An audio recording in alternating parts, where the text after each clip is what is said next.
I bid. I said bid. Do not waste my time. The auctioneer's voice cracked, desperate to cut through the din of the crowd. You want him or not? Speak up. Speak now. His words are swallowed by jeers, laughter, and the clinking of boots on the dry earth. The boy stands thin as a reed, his face pale, dirt smeared across his cheekbones. His eyes do not move. They stay locked on the auctioneer. Start at 20, the auctioneer roars. 15, the crowd mutters. 10, someone scoffs. Not worth a feed sack. 9, the auctioneer tries again. 8, the murmurs grow louder. 7, a man calls from the back. Another voice. 6, the boy's face remains as still as the air in the old barn. The auctioneer turns, scanning the room. 5, the crowd ripples with disdain. Not a penny. He's sick. He bit a man last year. He won't even talk. Laughter ripples across the floor, echoing off the rafters, stifling. The boy doesn't blink. His eyes, deep brown, cast only one glance at the men and women surrounding him, then return to the floor. His lips part slightly, but no words come. His presence is the silence between the noise. 2, the auctioneer calls desperately, trying to push the price. Any mercy in this room? A woman spits. Mercy's gone, sir. Another man mutters. Boy's already dead in the eyes. Let the county take him. The man in the back steps forward, his boots grinding the gravel beneath him. His face, weathered and lined by years of hard living, remains stoic. His coat is patched at the seams, sleeves long, but his eyes that had seen too many deals go wrong, too many families fall apart, narrow. $1, he says, his voice low but certain. The room goes still. The auctioneer stares at him, unsure if he heard correctly. 1, the auctioneer asks, his voice uncertain. $1, you want to buy him for that? $1. The crowd goes quiet. Some chuckle. Others murmur in disbelief. One voice calls out, pity buy. Another, fool, you'll regret this by sundown.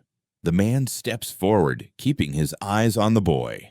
$1, he repeats, and throws the coin on the table with a soft clang. Do we have a better offer? The auctioneer asks, already deflated. The murmurs die down to nothing, leaving only the sound of wind shifting through the cracks of the barn. The auctioneer hesitates, then slaps the gavel down. Sold, he says, his voice flat. The boy stands there, still as a statue. The crowd parts, and the man steps toward him. The boy doesn't flinch, doesn't speak. The auctioneer, hand still holding the gavel, glances between the two. You sure you want this one? He asks. The man nods. You got a name, boy? The auctioneer asks, as though asking a dog if it has a name. The boy's lips part, but there's no answer. The man steps forward, not breaking eye. Contact. Name's none of your business, he mutters, a quiet threat that feels as heavy as the boy's silence. The auctioneer nods, satisfied enough. Take him then. He's yours. The boy's hand brushes against the man's arm. For the first time, the man looks at him.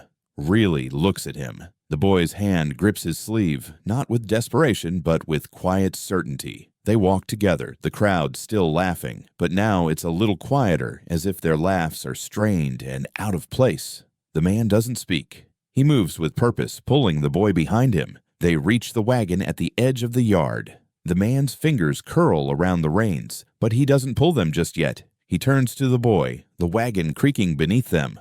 Are you hungry? The man asks, his voice gruff. The boy doesn't answer. Can you talk? Nothing. You hurt? Still nothing. The man doesn't wait for a reply. He lifts the boy into the seat beside him, gently, as if the boy might break at any moment. The boy doesn't resist. His hand slips into the man's sleeve again, but he doesn't speak. Not a word, not even a whisper. Can you ride? The man asks again. His voice cracks the silence. The boy looks up at him, his gaze unreadable. A flicker of something, anger maybe, passes through his eyes, but it's gone before the man can be sure. The boy's eyes drift back to the road, unblinking. The man pulls the reins. The horse jerks and the wagon starts rolling forward, dust swirling in the fading light. The crowd's voices fade into the distance. The boy's hand never leaves the man's sleeve, but they ride in complete silence. For the first time, the man feels a strange unease, a prickling sensation at the back of his neck. He feels the weight of the boy's hand like a silent vow, one that holds more than he understands. Come on, the man says, more to himself than anyone else. The boy shifts beside him, his eyes watching, always watching, but still no words come from his mouth. They ride on. The evening air cools their skin.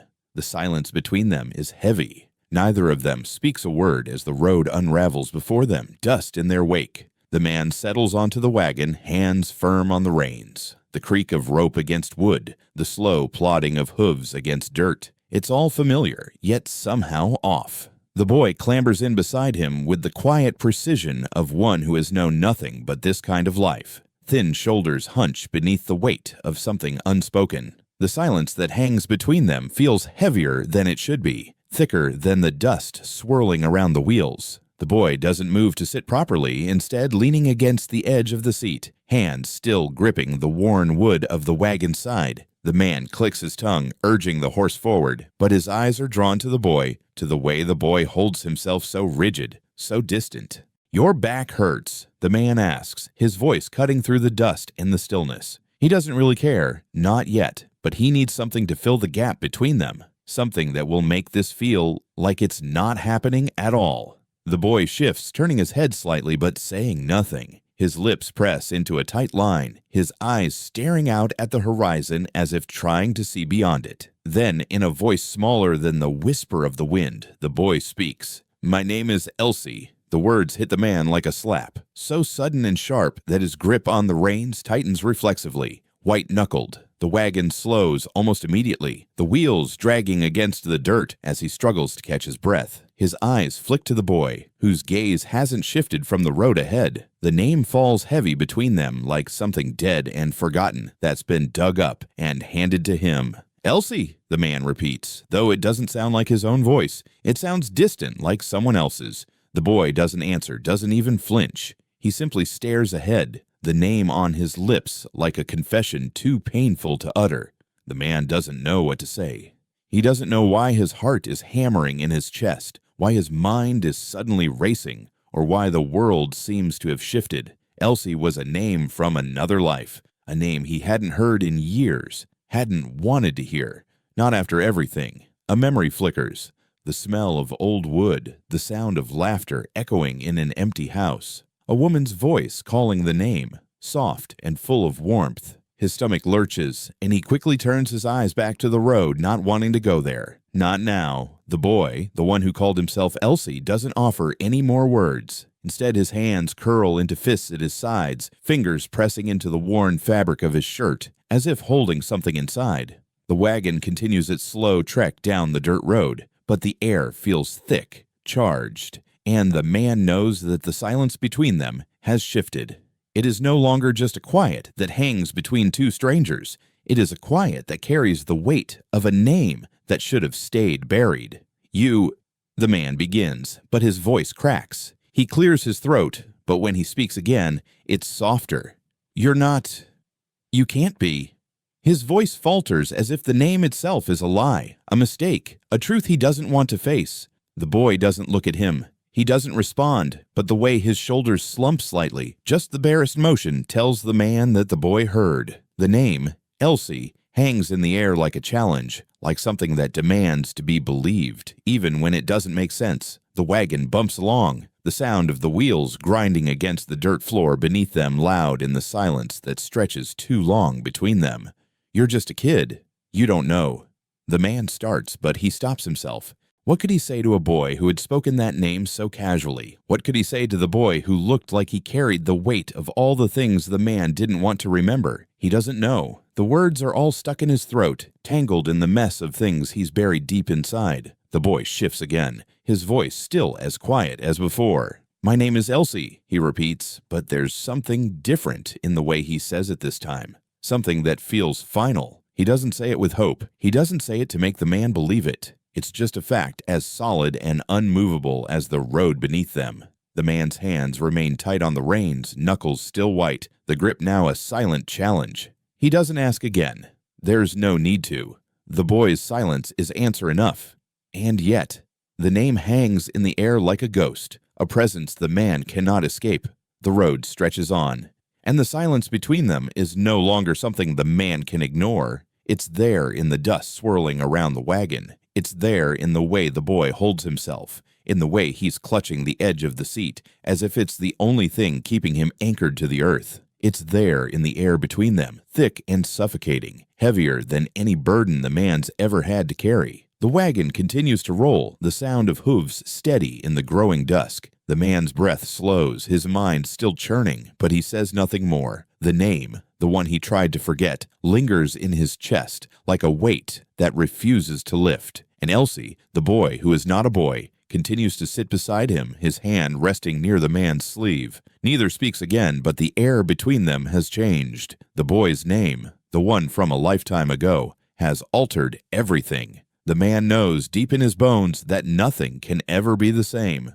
The road ahead is long, and neither of them looks back. The wagon moves slowly down the dirt road, the creaking of wheels a constant companion, the hooves of the horse rhythmically pounding the earth beneath. Dust clings to the air, thick and heavy, stinging their eyes as they push forward. The boy doesn't speak, his hand still resting against the man's sleeve, as if claiming something that neither of them understands. The silence stretches on, the only sound the soft clatter of the wagon and the occasional creak of the reins in the man's grip. Then the sheriff appears. The man doesn't see him coming at first. He only feels the shift in the air, the sudden tension that wraps around him like a heavy blanket. He's been down this road 100 times, but this time it feels different. The sheriff's figure cuts through the haze of dust, a horse moving slowly toward them, tall and imposing. The sheriff doesn't hurry. He's in no rush, not with them. When the sheriff pulls up alongside the wagon, he doesn't speak immediately. His eyes, dark and steady, sweep over the man. First, then move to the boy sitting silently beside him. The man doesn't meet his gaze, though he can feel the weight of it pressing against him. He knows the sheriff, knows him too well. "You're up early," the sheriff says, his voice carrying a calm, almost lazy quality. There's no urgency in his tone, only a subtle edge. The man doesn't answer at first. Instead, he flicks the reins, urging the horse forward just a little faster, but the sheriff matches their pace, riding close beside them. "Quite a prize you've got there," the sheriff continues, his eyes sliding to the boy. "Not many folks would take on that kind of burden." His smile is thin, not kind, but it's the sort of smile that doesn't quite reach his eyes. The man's grip tightens on the reins, but he doesn't let his gaze stray. He keeps his eyes on the road, his voice low, controlled. "I do what I can." The sheriff watches him for a moment longer, studying him like a piece of livestock, inspecting the wear of his clothes, the tilt of his head. "Is that right?" he says, almost conversationally. "You always did have a soft spot for lost causes." The man's jaw tightens, and for a moment, the tension between them is palpable. He can feel the weight of the sheriff's words, the unspoken history they carry. The man's eyes flicker to the boy, who remains still beside him, not speaking, not moving. The sheriff's gaze moves from the boy to the man. "So, where's this one from?" His voice is casual, but there's an edge there now. He's asking, but he's not really waiting for an answer. The boy shifts slightly, but doesn't say anything. His eyes flick to the sheriff, and for a moment, the man feels the shift in the boy's presence, like a breath held too long, waiting to break. The man clears his throat, his voice rough. "He's from around here, or near enough." The sheriff's eyes narrow. "Is that so?" He glances at the boy, who still hasn't spoken. "He's not one of mine, is he?" The man's heart skips a beat. He feels the pressure building, the weight of the sheriff's gaze bearing down on him. He wants to say something, anything, to push past this conversation, but the words catch in his throat, and all he can manage is a quick shake of his head. "No," the man says. "He's not yours." The sheriff lets out a slow breath, his smile twisting just slightly at the corners. "Are you sure about that? You're not in the habit of taking things that don't belong to you, are you?" The words hang heavy in the air, thick with implication. The sheriff's voice is calm, almost amused, but there's something dangerous lurking beneath it, something that feels like a warning, like a threat wrapped in a smile. The boy's eyes flick back to the sheriff, unblinking. For a moment, the world seems to still be around them, the weight of the sheriff's question sitting like a stone between them. "All." The man clears his throat again, this time with more force. "The boy's with me now. That's all you need to know." The sheriff's smile widens just a little. It's not a friendly smile. It's the kind of smile you give someone right before you're about to remind them of something they'd rather forget. "You're a good man," the sheriff says, his voice low. "A real stand-up guy. I admire that. You always did have a thing for taking in what others left behind. He lets the words linger, his eyes never leaving the man. But remember, everything has a price. Everything belongs to the county in the end, including what you think you've saved. The sheriff's horse shifts, and with a lazy flick of the reins, he starts to ride past them. His smile doesn't falter, but the man can feel the weight of it. It's a smile that doesn't leave, even as the sheriff pulls ahead. The wagon moves again, slowly, as the sheriff's figure grows smaller in the distance. The man doesn't speak. He doesn't look at the boy, but his knuckles are white, gripping the reins tight, and his heart beats in time with the steady clip-clop of the horse's hooves. The sheriff's words echo in his mind. Everything belongs to the county. And somewhere in the back of his mind, the man knows that the sheriff isn't just talking about land. He's talking about the boy. The road stretches on ahead, but the man feels the weight of the sheriff's smile still hanging over them. The silence between them feels heavier now, charged with something unspoken, something dangerous. The boy still doesn't speak, neither does the man. But the words they didn't say linger in the air like smoke, thick and suffocating. The man drops the blanket onto the hayloft floor with a soft rustle, the thick smell of dried straw filling the air. He doesn't say anything, just folds the corners of the blanket down and steps back. The dim light from the lantern flickers, casting long shadows on the barn walls. The air is thick with dust, heavy and still. The boy stands behind him, arms wrapped tightly across his chest, watching the loft with a strange intensity. "You sleep here tonight," the man says, his voice low, breaking the silence. He doesn't want to ask, but he feels the need to explain. It's warm, dry. The boy shakes his head, his eyes never leaving the loft where the hay lies in a haphazard pile. "Up high," he says, his voice small but firm, "where they can't reach." The man stops. The words hang between them, unspoken and loaded. He watches the boy for a moment longer, trying to figure out if he's making sense of the world or if he's lost to it. "You'll sleep down here. It's safe." The man's voice is harder now, less patient. The silence around them thickens. "No." The boy's voice is sharp this time, a whisper of finality. "Up high." His hand gestures to the loft again, his gaze never wavering. "Who?" The man's question is almost instinctive, an edge creeping into his words. Who's they? Who's up there? The boy's eyes flicker, but he doesn't respond. His lips press tightly together, and his shoulders hunch forward like he's trying to shrink into the darkness. The man steps closer, frustration building in his chest. "Tell me, who do you mean by they?" The boy shakes his head, his eyes shifting toward the loft once more, but his gaze isn't just focused on the hay. It's something else, something that makes the man's stomach twist. "Who?" The man repeats, softer this time, but the boy remains silent. A low thump outside breaks the tension. It's faint at first, a dull sound that could easily be mistaken for wind or the creak of the barn's old frame, but it repeats, rhythmic, like someone stepping on the gravel path outside. The man's body tenses immediately. "What was that?" the boy asks, his voice barely audible. The man doesn't answer right away. Instead, he listens, the sound of boots grinding against gravel rising in the stillness. He knows that sound. He's heard it too many times before. Footsteps. Too many. Too familiar. He stands frozen for a moment, the weight of the situation settling over him. The sound stops, then starts again. The boy moves toward the loft, his feet making no noise as he climbs the narrow ladder. The man doesn't stop him. He's watching the barn door, every muscle in his body tense and ready. He knows the dangers of standing still for too long. The footsteps outside grow closer, then stop. Everything falls silent. The wind outside picks up slightly, but there are no more sounds of movement, no more boots scraping gravel. The man remains still, his heart pounding in his chest, waiting for something, anything, to break the stillness. He looks up at the boy in the loft, his small figure just visible in the dim light. The boy has gone completely still now, his eyes darting to the door and then back to the shadows in the barn. "Stay down here," the man says, his voice low, barely more than a whisper. The boy doesn't respond. The barn is silent again, but it's not the comfortable quiet of before. It feels more like the calm before a storm, the weight of the moment pressing in. The man moves toward the door, one slow step at a time, as if the air itself might break with any sudden movement. He reaches for the handle, but just as his hand closes around it, he hears it again. The faint sound of boots in the gravel.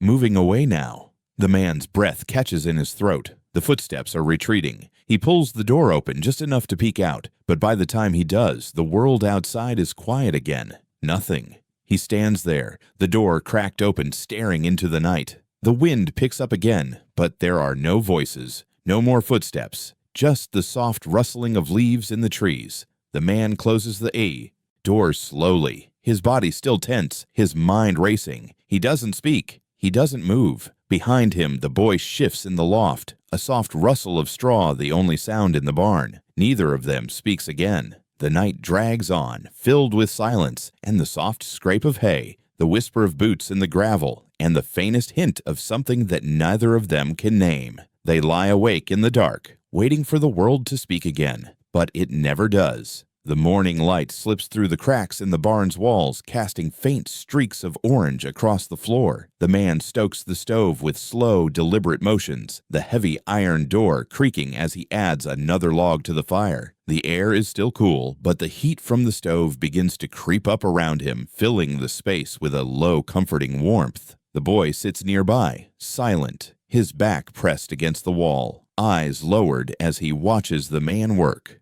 The crackling of the fire fills the quiet, and for a moment, it feels like any other morning. But as the man pushes the logs deeper into the stove, something catches his eye. A small scrap of paper, charred around the edges, drifts up from the pile of ash. He freezes, his fingers stilling on the wood. The scrap lifts in the heat, fluttering before it lands back in the fire, but not before he catches a glimpse of something. Faint ink, a half-formed word. His breath catches in his throat, and he leans forward, reaching into the stove with careful fingers. He pulls the scrap out quickly, the edges crumbling in his hand as the paper disintegrates, revealing part of a name, smudged and blackened, but still legible enough to send a shock through him. He holds the scrap up to the light, his eyes narrowing. The name is barely there, but the familiar letters are unmistakable. He swallows hard, the weight of the moment sinking in. It's a name he hasn't thought about in years, since the fire. The boy looks up at him from his spot on the floor, his eyes sharp and calculating.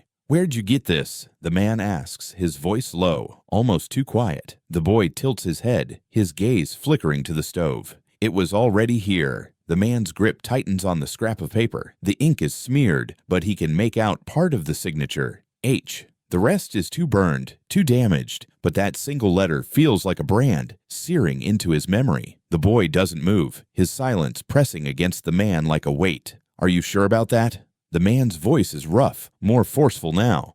"It was here when you found it?" The boy doesn't answer immediately. His gaze is fixed on the man, his eyes darting to the paper and back to the stove, as if measuring the space between them.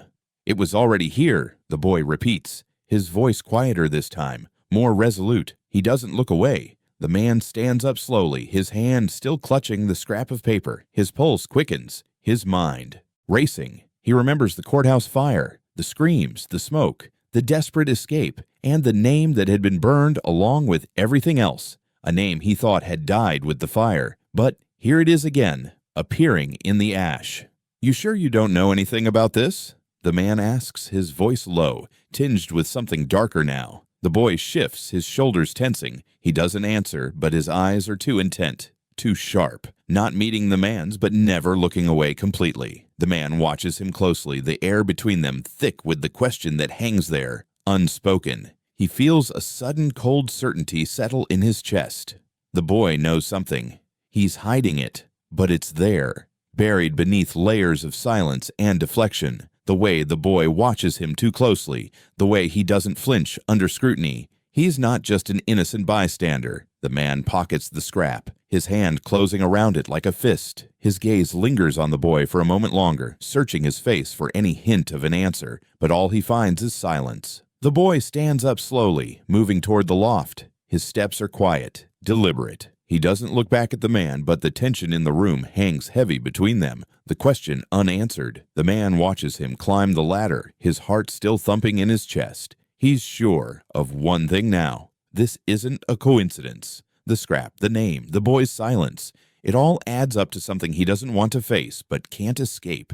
As the boy disappears into the loft, the man moves to the stove again, his eyes scanning the ashes for anything else. But there's nothing more, just the remnants of fire, the bits and pieces of something that's long gone. He sits back on the stool, rubbing his face with his hand. The name from the scrap burns in his mind, and he knows it's not over. The boy's arrival, the sheriff's smile, and the silence that's followed them. They're all part of something much bigger than he realizes. The air around him feels thick, suffocating, as if the barn itself is holding its breath. The quiet lingers, the weight of the boy's gaze still heavy in the space between them. The fire crackles softly in the stove, but it doesn't bring warmth anymore. He looks back at the loft where the boy sits in the shadows, still watching, still waiting.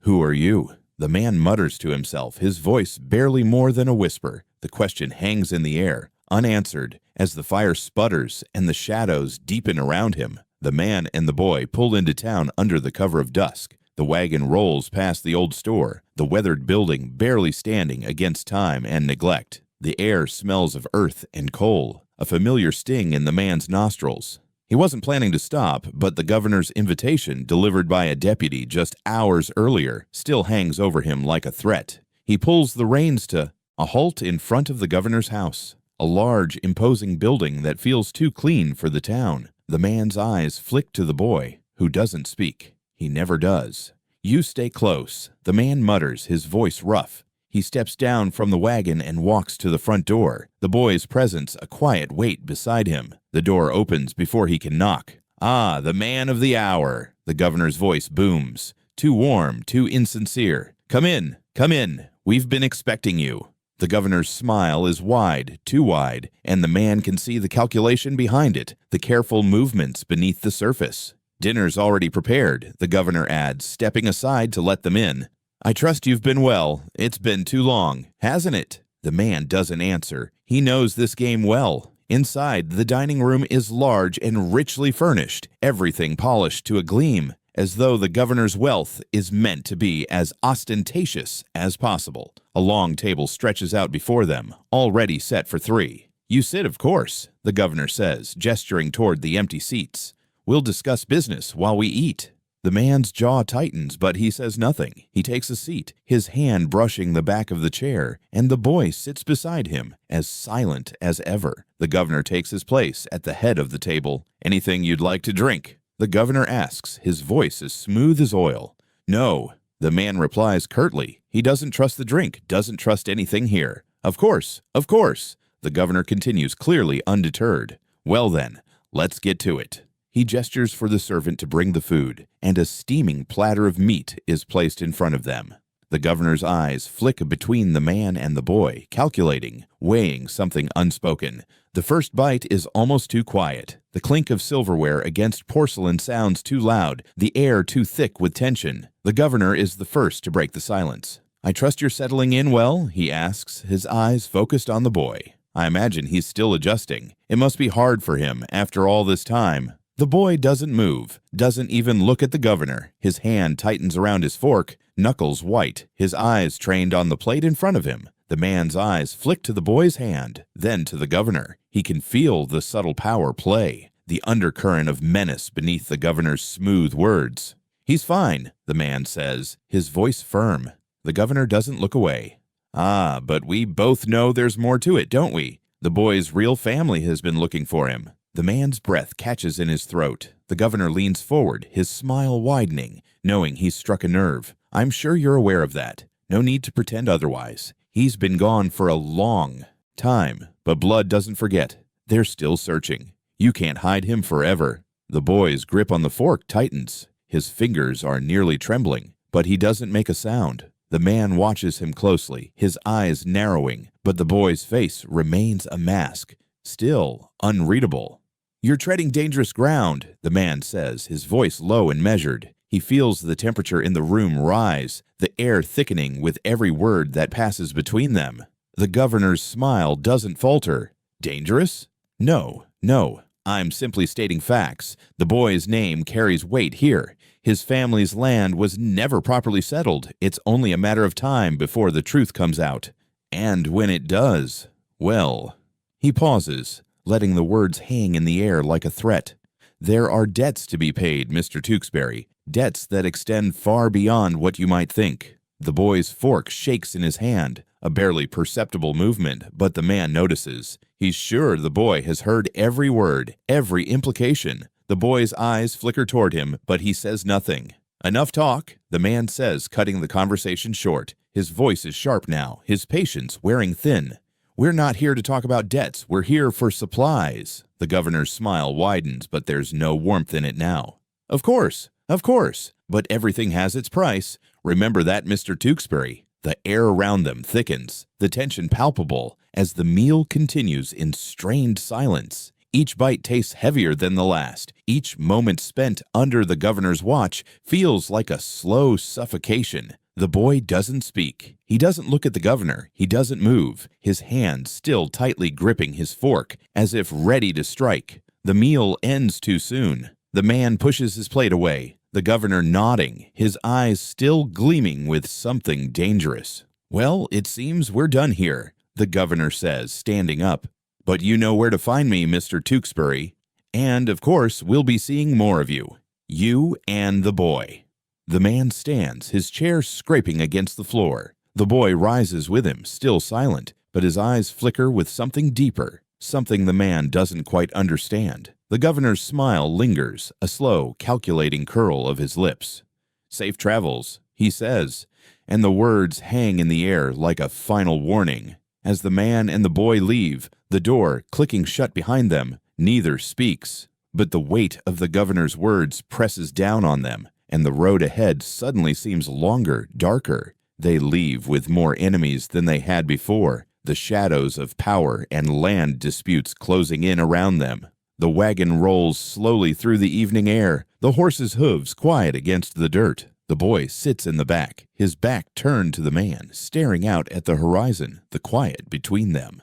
Thick enough to cut. The man glances over his shoulder at him, but the boy doesn't move, doesn't speak. His face is a mask, unreadable, as if he's swallowed every thought, every word. After a long stretch of silence, the boy finally shifts. He lifts one hand, pointing out towards the old pasture, the faded line of fences that once marked a boundary long forgotten. Here, the boy says, his voice a quiet rasp. The man slows the wagon, the wheels grinding over the rough path. For what? He asks, his words sharp, clipped. The boy doesn't answer right away. Instead, he leans forward, his eyes scanning the ground as if searching for something hidden beneath the dirt, buried. To listen, he says finally, his voice barely more than a whisper. The man stops the wagon and looks over at the boy. The world seems to hold its breath, the air still and thick with the weight of the unspoken. Listen to what? The boy doesn't respond, only nods toward the pasture, his finger pointing to the ground where nothing but weeds grow wild. The man's stomach tightens as he follows the boy's gaze. The silence stretches longer, heavier, as if the land itself is holding something back. With a sigh, the man swings down from the wagon, his boots hitting the ground with a soft thud. He hesitates for a moment, looking at the boy, who is already climbing down, his movements slow and deliberate. The boy walks toward the overgrown field without another word. The man follows, his feet heavy in the grass, his heart beating faster with each step. There's something about the way the boy moves, the stillness of him, that unsettles him. The field ends at the old well. It's covered now, the top overgrown with moss and ivy, the stones crumbling in places. The man has seen it before, back when it was still a working well, back when the land wasn't so forgotten. The boy stops in front of it, his eyes fixed on the darkness beneath. Listen, he says again, this time with more insistence, his voice urgent. The man steps forward, his breath caught in his throat. He doesn't want to go near it, doesn't want to hear what the boy hears, but his feet take him closer, dragging him to the edge. The boy kneels by the well, his hands trembling as he leans over, as if trying to reach the dark pit beneath. The man watches him, a chill crawling up his spine. He knows something is wrong, but he can't stop himself from stepping closer. Then he hears it, a faint metallic echo, distant but unmistakable. The sound of something scraping against stone, something too alive to be dead, too human to be an animal. The sound travels up from the dark, rising from the depths of the well like a whisper, faint but clear. The man's heart pounds in his chest. His eyes widen, the memory flashing before him like a bolt of lightning. The courthouse basement, the screams of someone trapped, someone lost, their cries echoing through the darkness. A cold sweat breaks out across his back as the sound grows louder, closer, scraping, scratching against the stone walls of the well. His mind reels, the memory slipping over him like water. Someone screaming in the darkness, someone begging for help, someone he couldn't save. He doesn't know how long he stands there, frozen, the sound of scraping metal still ringing in his ears. But something inside him snaps, and without thinking, he grabs the boy by the arm, pulling him back, dragging him away from the well. The boy resists for a moment, his feet digging into the dirt, his eyes wide with something that could be fear, or maybe it's just curiosity. But the man doesn't stop. He drags him away, heart pounding, his breath coming in sharp gasps. The boy doesn't say anything as they stumble back to the wagon. His hand is still gripping the man's arm, but he doesn't fight him. His eyes are fixed on the well, on the darkness, on whatever is still down there. The man doesn't look back. He can't. His mind is spinning, the memory of the courthouse basement still fresh, still clawing at him. He doesn't want to think about it. He doesn't want to remember, but as he helps the boy back onto the wagon, the sound of scraping metal still echoes in his head, a constant hum that he can't shake. He's sure of one thing now. The boy knows more than he's letting on. And whatever's down in that well, whatever it is the boy hears, is tied to something the man isn't ready to face. The wagon rumbles back onto the path, the sound of the wheels drowning out everything else. But the man can't escape the image of the well, the sound, the screams that echo through his memory, haunting him as the boy sits silently beside him.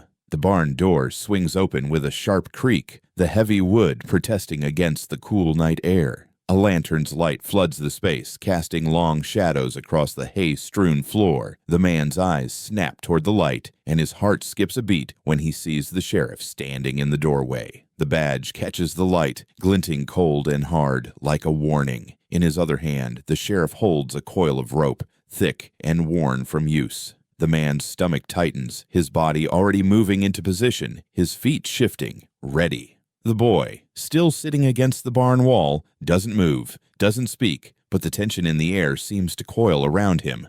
"Come here, boy." The sheriff calls, his voice calm, too calm, like a blade hidden in soft velvet. He steps into the barn, his boots scraping against the dirt floor, each step measured, deliberate. The man stands up, his body between the sheriff and the boy, the words already boiling in his chest.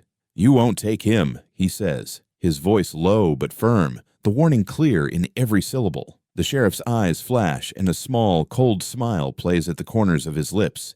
He doesn't stop. "That's not your choice." "Tewksbury," he says, his voice smooth as silk, but carrying the weight of an unspoken threat. "This boy's family is looking for him. He doesn't belong to you. Not anymore." The man steps forward, his hand already moving toward the shovel, leaning against the wall, but he stops himself. There's a tension between them now, thick enough to feel in his bones. "Don't do it," the sheriff says, as if reading his thoughts. His voice is low, almost a purr, but it doesn't hide the steel beneath.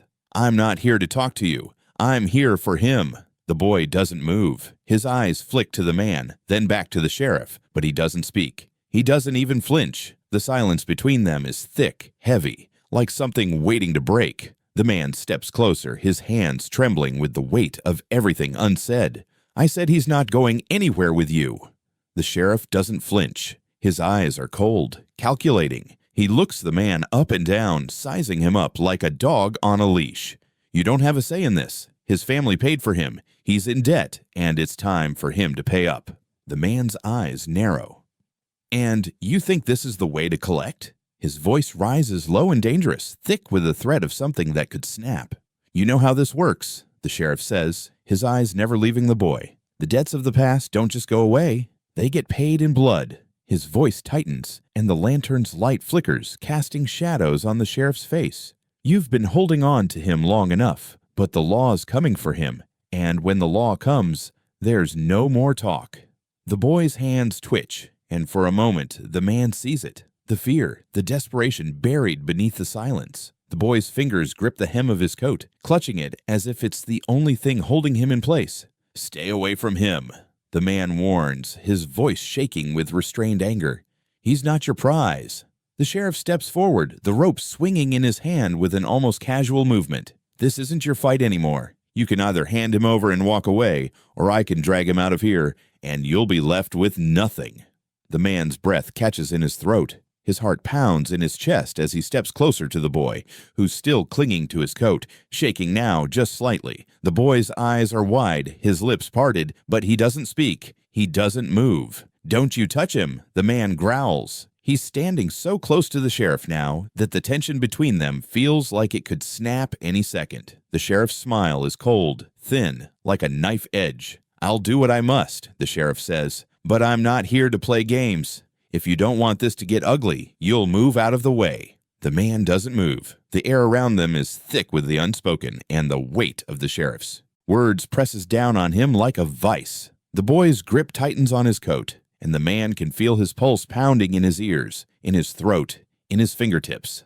"Don't make me take him," the sheriff says, his voice lowering to a dangerous whisper. The man meets his gaze, his jaw set hard, his body tense with the need to fight, to protect. But there's something in the way the sheriff stands, so calm, so sure, that makes the man hesitate. For a long moment, they stand there, locked in the silence, the tension suffocating, the weight of their words hanging in the air like a storm waiting to break. Finally, the sheriff steps back, his boots scraping against the dirt floor as he gives a sharp nod.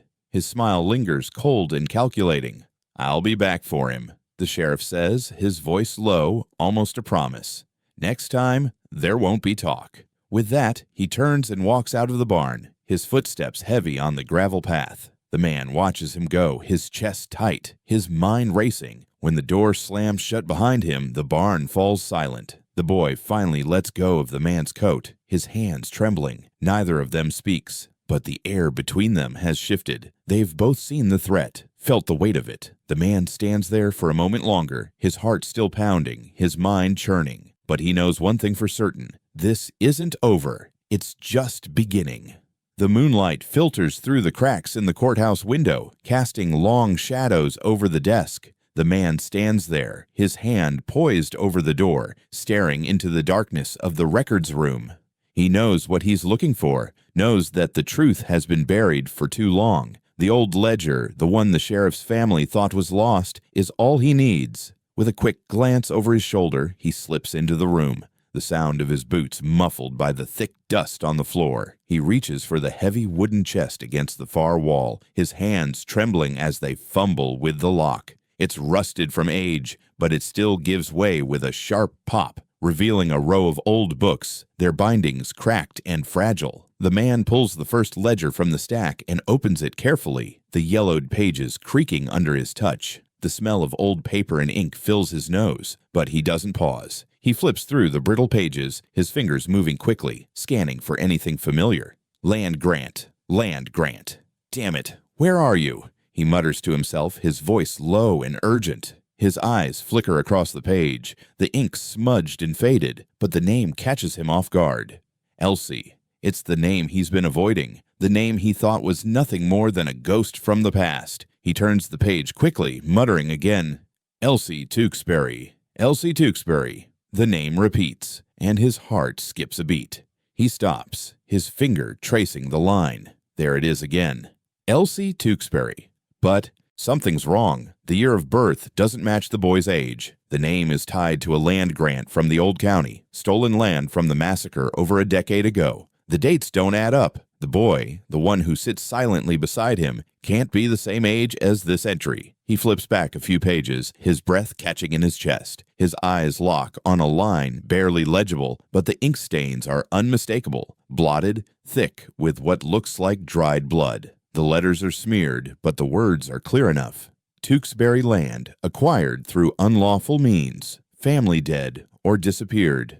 The man curses under his breath. His hands shake as he moves faster through the ledger, his eyes darting over the words. The names of the dead, the missing, names he thought were buried with the fire, start to piece together in front of him, as if the pages themselves are coming alive. "God help me," he mutters, scanning further. "Elsie's name. She was supposed to be dead, damn it. They said she was dead." The ledger gives up more secrets. The stolen land, the massacre in the county that no one wants to remember. The boy, Elsie, is tied to all of it. His family, their legacy of blood and dirt, wrapped up in a land dispute that's never been settled. The dates don't add up, and the boy's real age is far younger than the record suggests. As the man reads aloud the final entry, a chill runs down his spine. Family name to be erased, heirs missing, no further record available. He slams the ledger shut, his chest heaving with the weight of the realization. Someone has used the boy, used Elsie's name, to reopen the wounds of the past.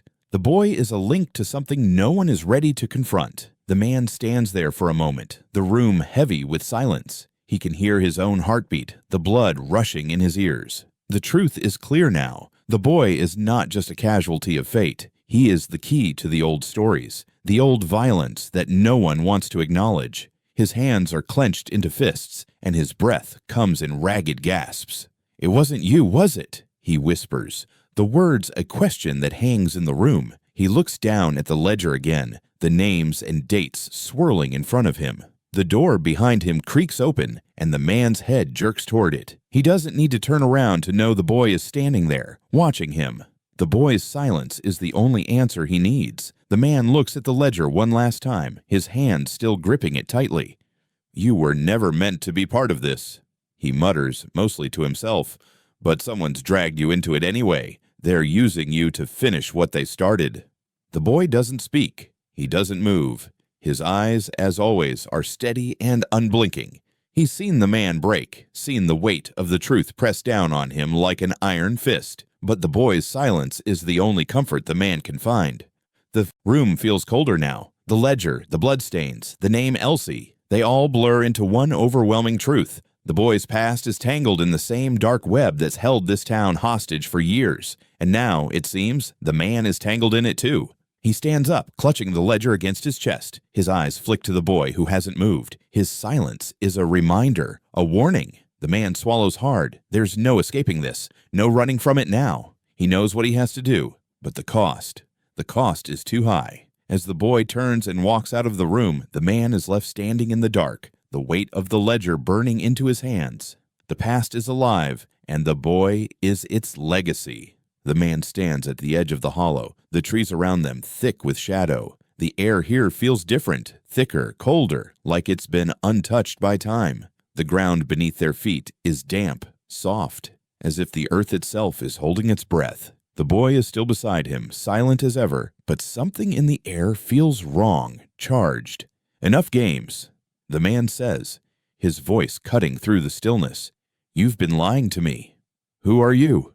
The boy doesn't move, doesn't speak for a long moment, his eyes fixed on the darkness ahead. The man can feel the tension in the air, can hear the soft rustle of the leaves, but it's the quiet of something waiting, something watching. "I'm not what you think I am," the boy says at last, his voice low, almost broken. The man turns to him, his breath catching in his throat.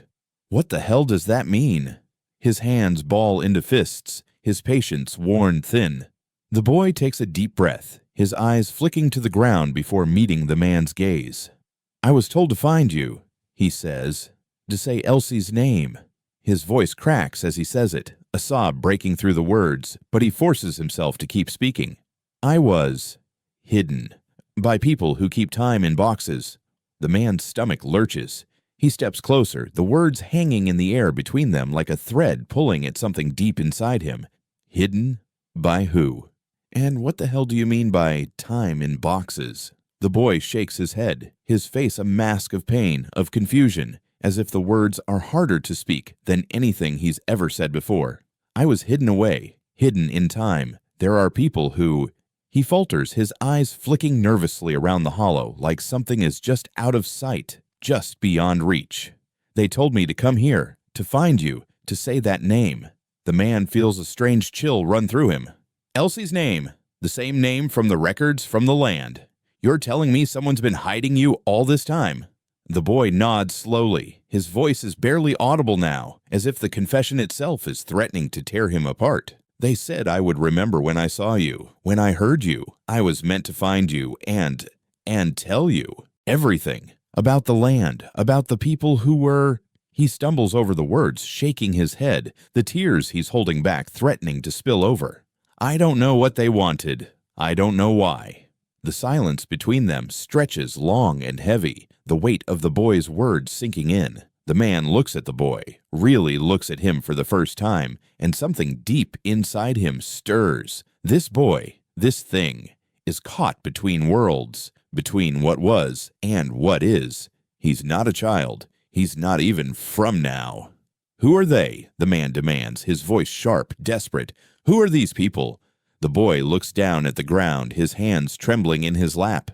They keep time in boxes, he says again, his voice distant, as if he's afraid of saying too much. They change it, bend it. They can move through it.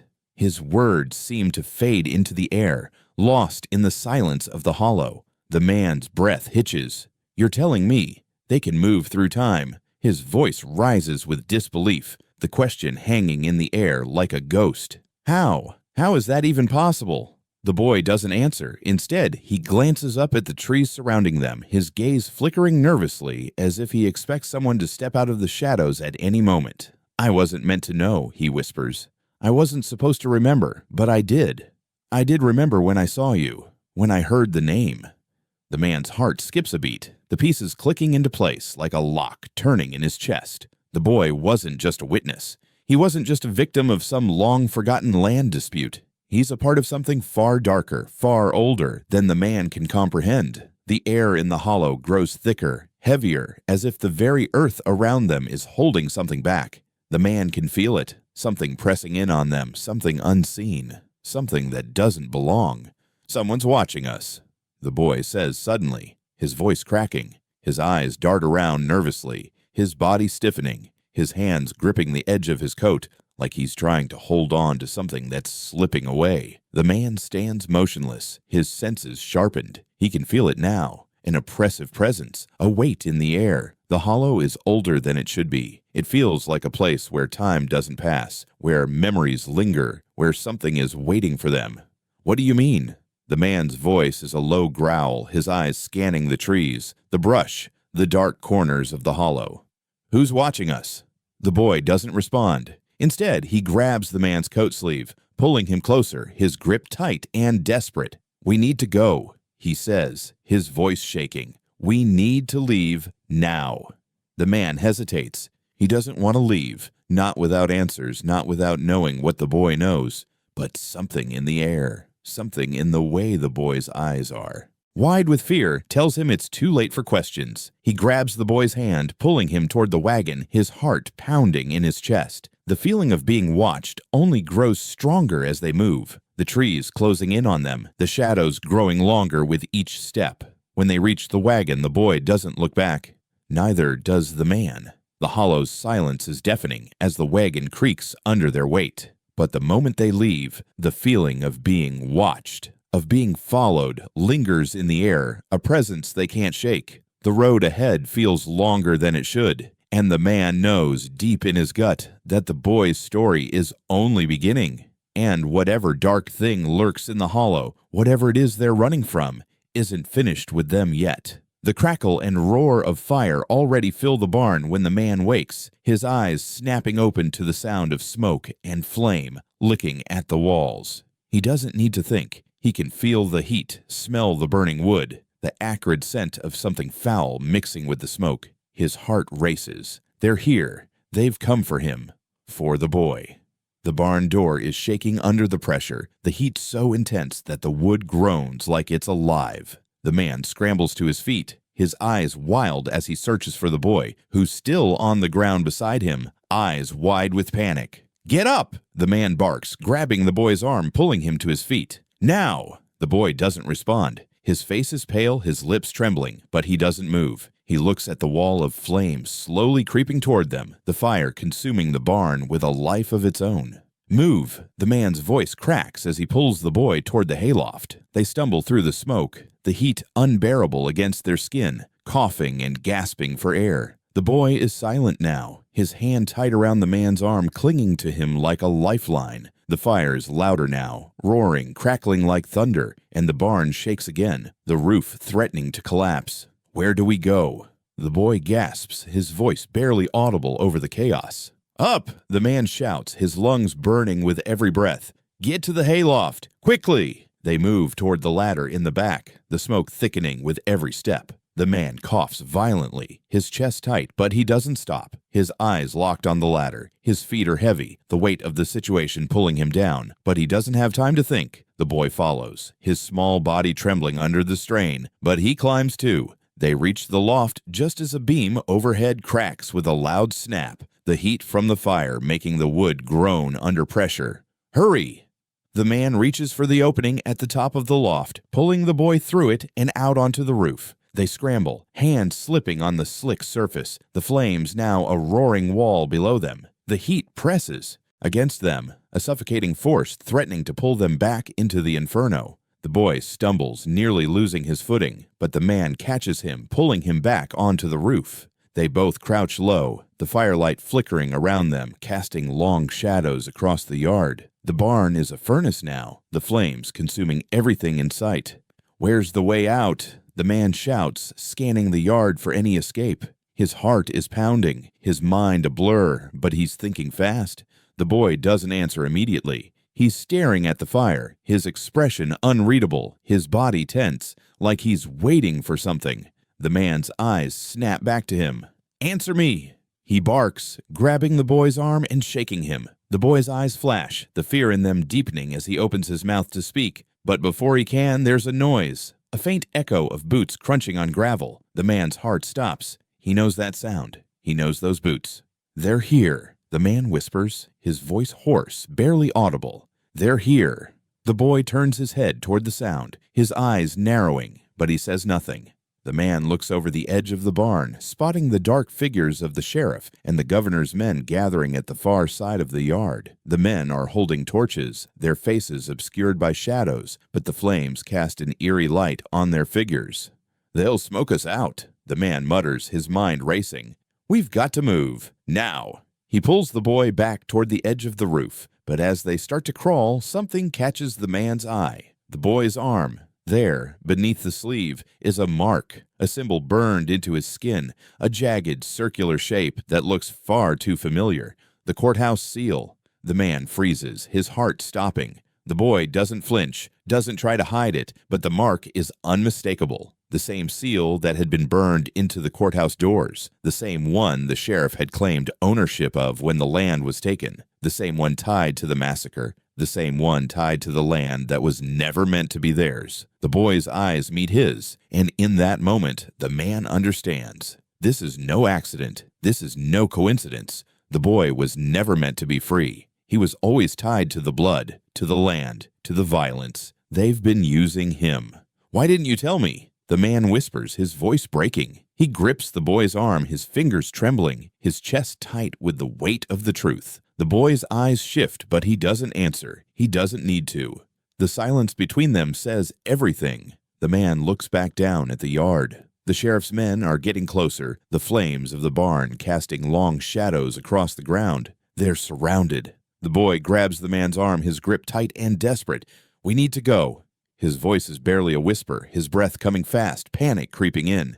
The man nods, his mind spinning with everything that's happening. He knows they don't have much time. They're trapped, but the fire is their chance. He stands, pulling the boy to his feet, and together they move swiftly, the firelight a distant glow as they slip through the shadows. The night is still, but the air around them crackles with danger, with the feeling of being hunted. They don't look back. The fire, the sheriff, the past, it's all burning away behind them. The dawn breaks over the horizon, the ash-colored morning, a grim reflection of the night's chaos. The man and the boy walk through the lingering smoke of the fire, their silhouettes sharp against the gray sky. The land around them is still, save for the soft crunch of their boots against the earth. The air smells of burnt wood, of charred memories that refuse to die. The boy's hand is small in the man's, but it holds tightly, as if he knows this is the last time they'll walk like this. The boy doesn't speak, doesn't look up,